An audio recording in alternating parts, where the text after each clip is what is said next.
Most people have learned at this point to be very worried if someone in the entertainment industry, a studio, especially if it's someone like Disney, says that they're bringing back a show, bringing back a character, bringing back a story that you cared about, an IP that you cared about, a franchise that you cared about.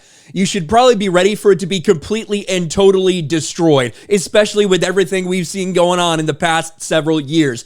And when we heard that X-Men 97 was coming, an extension of the X-Men animated series 20 years later, a lot of people rightfully were a little bit worried about that, because what's one of the first things we heard? X-Men 97 head writer hints Disney Plus series will reflect modern issues. The world is a very different place than when the original was first made. That, of course, made everybody realize this thing is probably dead on arrival. And if you didn't already believe that, all you have to do is look at the headlines from today. X-Men 97 executive producer Beau DeMayo reveals the series' story is informed by his experience as a gay black man. Yes, that's what everyone should really base their story on, isn't it? Something that happened, a series that's so beloved, that aired back in the 90s, that you're gonna do an extension of today. You're gonna focus on your lived experiences as a gay black man when writing this story. What a complete joke. This thing is DOA. During Marvel X-Men's 60 Uncanny Years live virtual event, Beau DeMayo discussed the upcoming animated series and explained how the show came to fruition. I came up with a pitched it to Kevin Feige, and him and Brad Winderbaum could not have been more supportive and also just encouraging to make sure we got it right. I think one of my favorite parts was they were truly interested in what my experience as a gay black man was and how it was going to inform the story we were telling. And that to them was that is how we're going to make this authentic, he revealed. He would go on and he would say some other very interesting things. Then we assembled a great team of really amazing directors and artists, storyboard artists and writers to get this right, really drill down what I think the X-Men's always going to be what it is. Just, we talk a lot about the dream is social acceptance and it's social justice.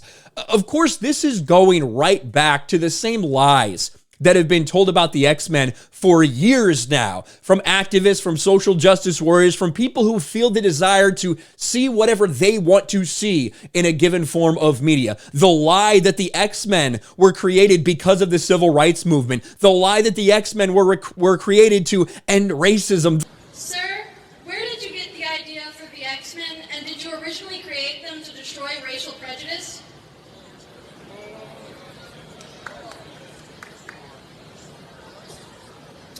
I didn't create them to destroy racial prejudice. The lie that, Professor X and Magneto were created to be Martin Luther King Jr. and Malcolm X. Those are lies that have been debunked time after time, including by Stan Lee himself. That when these characters were created back in the 60s, they were just trying to create another different superhero team.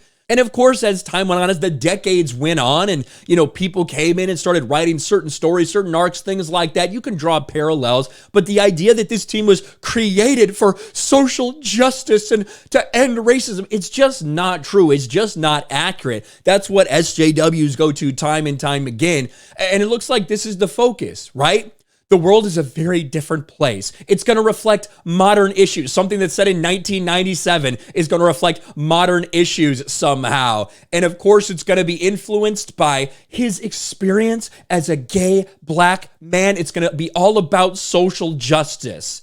If you were excited for X-Men 97, if you were excited for the continuation of one of your favorite cartoon series back in the day, maybe you want to get your kids into it, whatever it may be, well, sure enough, they've already pretty much let you know that they're focusing on exactly what you'd expect. And you might have yet another thing bastardized and destroyed by Disney and by Marvel. Dead on arrival. Let me know your thoughts about all this in the comments section below. Smash a like button, subscribe to the channel, ring the bell for notifications, share this video out there, and I'll talk to you later.